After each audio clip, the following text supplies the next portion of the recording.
제이님 안녕하세요.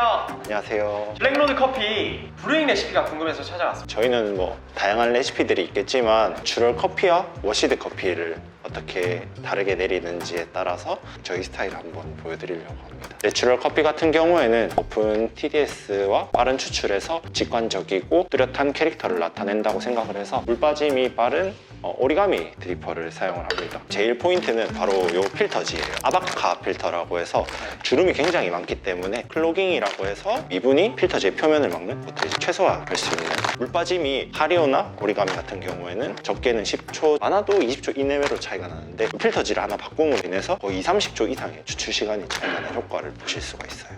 더 빨라진다는 말씀이시죠? 네, 맞습니다. 커피는 에티오피아 구지라는 지역의 다사야 내추럴이라는 커피인데 조금 특이한 점은 이제 피베리로 이루어진 커피예요. 피베리라는 것은 품종은 아니고 일종의 이제 돌연변이라고 생각을 하시면 될 것 같습니다. 내추럴 커피 같은 경우에는 짧은 추출 시간 안에 높은 TDS를 가지고 갈 거기 때문에 분쇄도는 평소에 사용하시는 것보다 조금 더 가늘게 사용하시는 것을 추천을 해드립니다. 분쇄를 하겠습니다.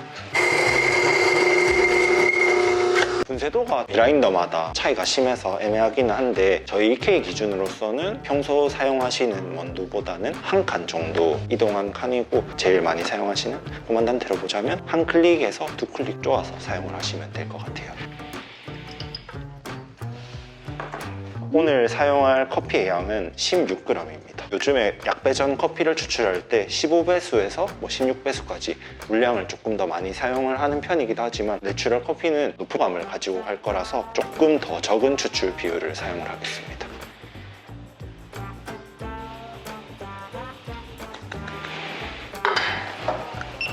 조금 특이한 점이라고 하자면 16g을 사용을 했음에도 불구하고 블루밍의 향을 조금 더 많이 투입을 해서 60g을 사용을 하겠습니다.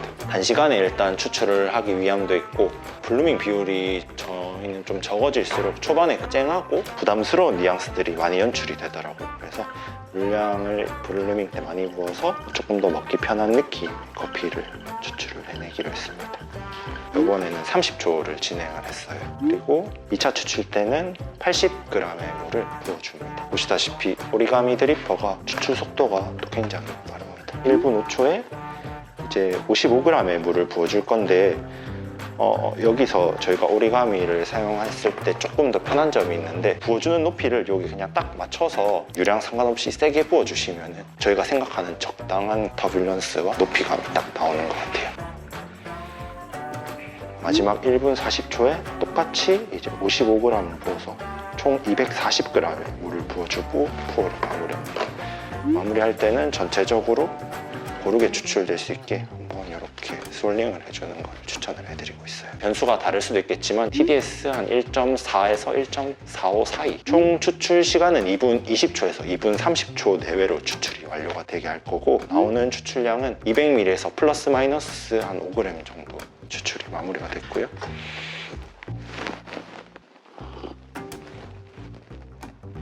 베리베리하네요. 아, 맞습니다. 네. 저희가 표현을 해내고자 한 게 주이시한 느낌. 호미가 뭐 잔미 같은 거나 부정적인 뉘앙스가 하나도 없고 되게 깔끔하게 좋은 맛들만 딱 들어오는 느낌이 들고 되게 마시기 편안한 정도의 농도 같아요. 높은 농도임에도 불구하고 짧은 추출 시간을 가지고 왔기 때문에 굉장히 좀 깨끗한 느낌을 맞아요. 받을 수가 있어요. 다음은 워시드 커피. 저희가 준비한 커피는 게이샤 워시드 커피를 추출할 거고, 내추럴 커피와는 조금 다르게 농도감은 조금 낮게 가지고 갈 거예요. 그런데 커피 안에 있는 성분들을 최대한 많이 추출하기 위해서 많은 추출 비율을 가지고 가는 레시피를 알려드리겠습니다. 전부 다 이제 오리가미 드리퍼를 사용을 해서 추출을 할 거예요. 그래서 내추럴 커피 레시피하고 조금 다른 점이라고 한다면 물 온도를 100도를 저희는 설정을 해서 워시드 커피를 추출할 거예요. 게이샤 커피 같은 경우에는 커피가 가지고 있는 성분들이 많고 그 성분들이 깨끗하기 때문에 최대한 그 성분들을 많이 추출해주기 위해서 100도를 사용을 하기로 했습니다.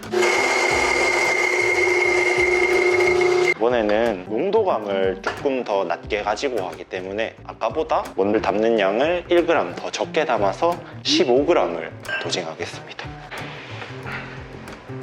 이거는 좀 꿀팁인데, 원두를 갈고 한번 전체적으로 흔들게 되면 안에 담기는 원두 입자들 고르게 담기게 돼요. 제일 처음에는 40g의 물로 오늘 블루밍을 해줍니다. 제도는 아까보다 반 칸 정도 풀었다고 보시면 될 것 같아요. 그래서 코만단테 기준으로는 한 클릭 정도 옮겨주시면 딱 괜찮은 것 같습니다. 워시드 커피가 조직이 조금 더 단단하기 때문에 블루밍 시간을 10초 정도 더 가지고 가서 40초 설정을 하겠습니다. 그리고 2차 푸어는 100g까지 총 60g의 물을 부어줄 거고요. 일단 안에 성분들을 최대한 많이 추출을 해내기 위해서 전체적으로 이제 물이 다 빠졌을 때 새로운 물을 부어주는 형식으로 추출을 진행을 하겠습니다.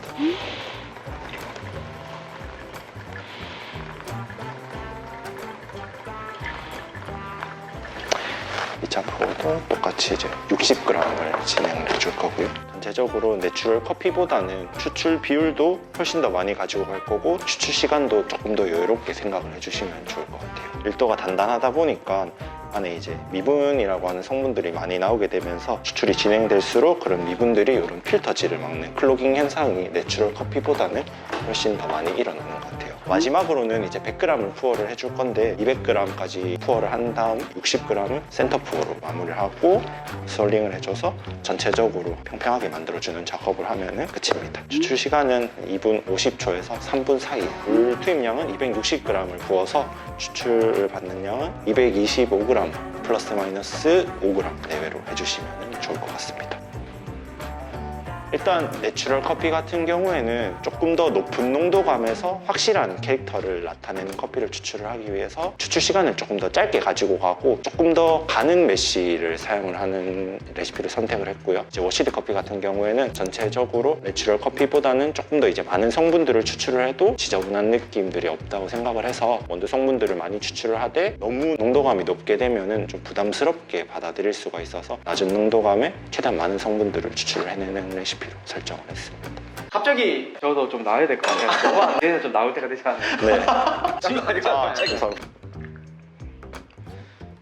저희가 제일 중요하게 여기는 게 농도거든요. 농도부터 먼저 맞추고 다른 걸 잘하자 이런 초점인데 그 이유가 사람들이 향미를 변화를 느끼는 가장 큰 지점이 농도입니다. 어떤 논문에도 보면은 농도감이 높을 때 베리 느낌이나 과일 느낌이 좀 더 부각되게 관능적으로 사람들이 잘 느끼는 거죠. 반대로 블랙티, 자스민 그런 계열들은 농도가 낮을 때 수율이 높을 때 좀 잘 느껴진다는 결과가 있어서 그것을 토대로 과학적으로 하고자 이런 방향을 많이 취하고 있습니다. 워시드 커피 같은 경우는 좀 더 산뜻한 티 같은 느낌을 네. 살리려고 농도를 조금 더 낮추신 거고 네네. 내추럴은 베리나 과일 쪽의 컵노트들을 부각시키시려고 농도를 조금 더 높게 세팅을 하신다는 말씀이시죠? 맞습니다. 그런 결에서 가향이나 이런 종류도 약간은 높은 농도감을 유지를 하는 편이고 후반부에 물을 다 빼고 이제 다시 넣고 이런 것도 더 많은 퍼큘레이션을 일으키기 위함인데 물을 다 빠지고 다시 넣으니까 온도 유지가 안 되니까 물 온도도 더 높게 유지를 했던 겁니다. 3월 월픽에서 사용되는 커피들에서 워시드 계열은 저희가 소개해드리는 이 레시피로 좀 하시면 좋을 것 같고 내추럴 같은 경우에는 좀 더 농도감 있는 레시피로 사용하시면 훨씬 더 저희 커피를 잘 즐기실 수가 있을 것 같습니다. 농도감 있는 레시피라면 오늘 설명해드린 네, 레시피뿐만이 맞습니다. 아니라 다른 레시피를 사용하시더라도 좀 괜찮아요. 이 레시피를 소개하면서 정말 많은 기술들은 있지만 저는 농도를 먼저 맞추는 게 일단 우선이라고 생각해서 그것만 맞추셔도 훨씬 맛있는 커피를 즐기실 수가 있습니다. 워시드는 텍스처가 너무 좋아요. 입안에서 약간 몽글몽글 풍부한 느낌이 들고 티라든지 자스민이라든지 가벼운 계열의 긍정적인 향들이 선명하게 잘 들어오는 것 같아요. 조직감이 좀 다르거든요. 발효를 오래 한 애들은 어쨌든 데미지를 좀 있기 때문에 물이 더 잘 빠지는 편이고요. 워시드 같은 빈들은 물이 좀 덜 빠지는 경향이 있으니까 그런 식으로 좀 나눠서 레시피를 설계를 또 많이 하는 편입니다. 그거에 맞도록 도구들을 다르게 셀렉을 하는 편이고요. 제일 중요한 거는 손님의 경험이나 맛이기 때문에 결국 그쪽에서 마무리를 짓는 편입니다. 과학적으로 막 공부하고 이게 너무 즐겁고 재밌긴 한데 사람이 커피를 위해서 있게 되니까 이상해지더라고요. 그래서 항상 커피가 사람을 돕는 이런 형태가 되는 게 맞는 것 같습니다. 준비하셨어요 멘트? 아닙니다. 자연스럽게 나옵니다. 자연스럽게 네. 나왔어요. 이거는 준비된 것 같아요. 아니다. 워시드는 항상 100도에 고정해 놓으세요? 그렇진 않습니다. 이번에는 좀 더 콜레이션을 많이 일으키는 추출을 구상을 해보면서 온도를 좀 높이는 방식을 취했고요. 온도를 높인다는 게 지대한 영향을 주지는 않거든요. 수율을 조금씩만 더 높여주는 편입니다. 항상 100도인 거는 아니지만 게시할 때는 꽤 괜찮은 것 같아요. 저희는 움직일 때 큰 이론에 대해서 나침판을 가지고 추출할 때는 거기서 이제 좀 자율성을 해서 하는 편입니다. 구독자분들이 오리가미 드리퍼와 핫팩 필터가 없으신 분들이 또 많으세요. 라이트한 커피 추출해보면 가장 큰 문제가 물이 잘 안 빠진다는 점이어서 필터 바뀌는 건 엄청난 영향을 많이 줍니다. 그래서 가능하면은 구매하셨으면 좋겠다. 예, 가격도 더 쌉니다. 오리가미 같은 경우는 필터가 좀 작아 네. 보이는데 그건 사실 저희가 잘못 주문해서 그런 겁니다. 큰 거 쓰시면 됩니다. 아이스로 드셔는 분들은 이 네. 레시피를 어떻게 적용하셔야 될까요? 또 즐기는 부분들의 초점이 다르게 느껴진다 생각하거든요. 결국에는 향미 위주의 커피를 좀 드시면 좋다고 생각하는데 내추럴 계열이나 좀 향이 강조되는 커피들을 내추럴 아까 레시피에서 1대13 비율로 추출해서 얼음 넣어서 드시면은 좀 괜찮을 수도 있을 것 같습니다. 감사합니다. 네, 나가주시면 저희는 항상 연구는 많이 하지만 이게 옳다, 이게 아니다, 이게 더 좋다라는 걸 두지 않는 편이거든요. 그래서 최대한 캐릭터를 다양하게 해서 저희 레시피도 드셔보시고 다른 곳의 레시피도 적용해서 드셔보시면은 이 커피 한 잔이 가진 굉장히 다양한 매력들을 잘 즐길 수가 있을 것 같습니다.